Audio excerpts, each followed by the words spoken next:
What is up, everybody? J Nell here, coming to you from my new apartment. I know it's been a while.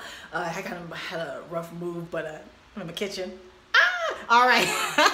So I just wanted to, real quick, I'm going to be relaunching my For Me to You series. Those of you who know me closely know that these last 18 months have been extremely difficult. I've been dealing with like all levels of homelessness, basically, from couch surfing to actually living in a foreclosed house. I didn't tell my parents about that until after I was out of the house because I knew they would come to California and get me.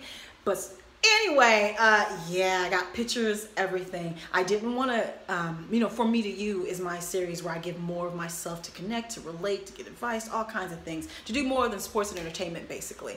And I just haven't really done anything because things have been so bad. And I wanted to come back with a real positive step forward, and that is this, me getting my own space again.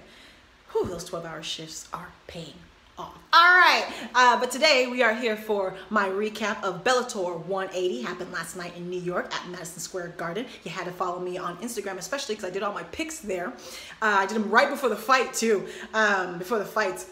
And I was 2 for 2. The first one, I didn't realize that the Ryan Bader-Phil Davis fight was actually on the prelim, so I was actually at the laundromat. Luckily, I checked my phone, did my prediction from the laundromat, came back already in round 2, and I was going back and forth doing laundry, so I didn't get to see the whole fight in its entirety, so I'll see it tomorrow morning when I get off work. And, but from what I did see, and new Bellator light heavyweight champion, Mr. Ryan Darth Bader, and I got that pick. He beat Mr. Phil Davis. And from what I saw, it seemed like he was going forward more. Seems like he was landing clear shots, but it seems like it wasn't that much activity, kind of like their first fight, close like their first fight. So you let me know what you thought. If you agree with the decision, why not?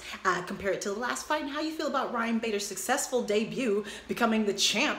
First fight Bellator, so congratulations to him. It's real hot in here. I'm just like, good. Gotta get that together, the swamp coolers. All right.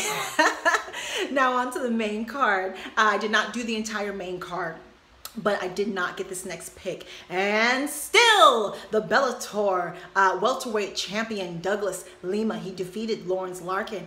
And I think it didn't meet anyone's expectations, with Douglas Lima being the resident Bellator knockout artist, that's what they call him, and with Lorenz Larkin just being so creative and dynamic, using his entire body. I think we all expected such sparks, and we really didn't get any of that. I think both of these fighters really respected each other a little bit too much, too long, a little hesitant. I do agree with the decisions. It was a unanimous decision. I believe that Douglas won the first 3 rounds, and the second round actually able to stun Lorenz, knocking him down, getting ground and pound in, so that second round was the clearest round for either man, but he won the first 3 rounds, and then Lorenz came in and kind of got those championship rounds and made it closer, but still not as explosive and dynamic as we all expected.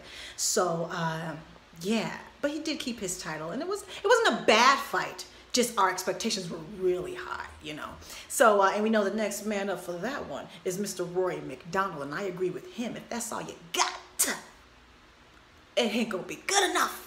But we'll talk about that more when that fight comes. Next up, I did not get this pick. And new Bellator lightweight champion, Brent. He defeated Michael Chandler, and it was very unfortunate. I chose Michael Chandler, did not get the pick, not to take anything away from Brent Stevenson, or Brent Primus. But let's go ahead and talk about this. This ended in the first round. They were going back and forth. Brent actually did clock Michael Chandler, but he was able to recover from that. But even before that, he was stepping back, just doing his movement thing, Michael, that is. He was taking a step back, and he basically like broke his ankle. Someone let me know what the injury is exactly. Extreme extreme strain, tear, tore, is there some kind of a bone breakage, cartilage rip? Someone let me know any updates on Michael Chandler's condition, but that ankle was gone. We're talking he could barely put any weight on it. It was giving out in front of us. It was cringe-worthy. And of course, Brent doing exactly what you're supposed to do when you see your opponent is wounded, and he went straight after it. That's exactly what you're supposed to do. Ref stopped the fight, which he wasn't supposed to, and had the doctor come and check on him. That's not what you're supposed to do. You're not supposed to give the guy a break. Are you all right? You sure all right? Now get back in there. No. If the doctor, if they can't continue, if you're stopping the fight due to an injury, the fight's over. That's it. So little kind of a little mistake there by the ref. He stopped the fight and had the doctor come in to look at the ankle, and then eventually they said he could not continue, and they stopped the fight and called it for Brent Primus, who gave all the glory to Michael and said, "I would love to fight you again. I know you don't want to lose like this. I don't want to win like this." You know what I mean? So we'll be seeing that again. A very unfortunate to see that with Michael Chandler. And he is a warrior. He was like, cut it off. Even then, even when it happened, he never took his eyes off of Brent. He was still going towards Brent. He's sitting on the stool when they're trying to figure out if he can still continue. He stands up. He's wrapping up the crowd. He's ready to go, and he can't even stand. So such a warrior, Michael Chandler. And but yeah, new Bellator lightweight champion. Let me know what you feel about all of that. Next up, I got this pick. This was the last pick that I did. I got this pick. I chose Matt Mitrione to beat the legend Fedor Emelianenko, and he did. This ended in the first round, very short, but it was some fireworks, man. They were going at each other, trying to feel each other out, trying to get the distance, and then boom, they both threw a right, both connected, double knockdown. And a legitimate one too. You know, everybody has, you know, these thoughts about some of these fights, these older fights, especially the main event, which we'll get into. But this was legitimate. They both connected. They both connected hard. Both knocked each other down. Double knockout. Matt was able to recover quicker, and he jumped on Fedor. Shots. Most of them were sliding until he was able to get Fedor. Fedor rolled back on his back, and then Matt connected with a shot that I believe knocked Fedor all the way out. Sleep. Early in the first round, like I said, it was a short fight, but it was very explosive, very entertaining, and a great win for Matt Mitrione. Of course, Fedor the legend. He was the legend before now. We know everything that he's doing now is just because he still feels like fighting, you know. So he doesn't have anything else to prove. So who would you like Matt Mitrione to fight next? Now, next up, the main event, and I did not do a prediction for this. I was just like, after the last Chael Sonnen fight, Wanderlei not fighting like 3 years, I was just like, I'm not even gonna make a pick on this ridiculousness. But you know what, I should have. Seeing this fight, Chael won. I went all 3 rounds, unanimous decision. I believe most of the judges gave him all 3 rounds. Wanderlei, he was doing well on the feet. He even stunned Chael, but as soon as Chael got into the ground, Wanderlei was just basically depending on the ref to stand him up. And like, no. Like, you gotta get up, man. Like, you're doing well on the feet. You're doing better than you're stunning him on the feet for like the 2 seconds that you're on the feet. So work to get back on the feet. That's not gonna work. So that's how this fight went. Starting on the feet, Wanderlei would clock him, you know, would even attempt to clock him. Chael would take him down immediately and hold him down. Do some ground and pound, but not any real damage. Wanderlei even pushed him after the fight, so you know they still have bad blood there. Chael talking his smack like he always does. But what this fight showed me was that the last fight he had with Tito Ortiz, I hate to say something's fixed. I don't want to disrespect anyone like that, but Chael, you can still go.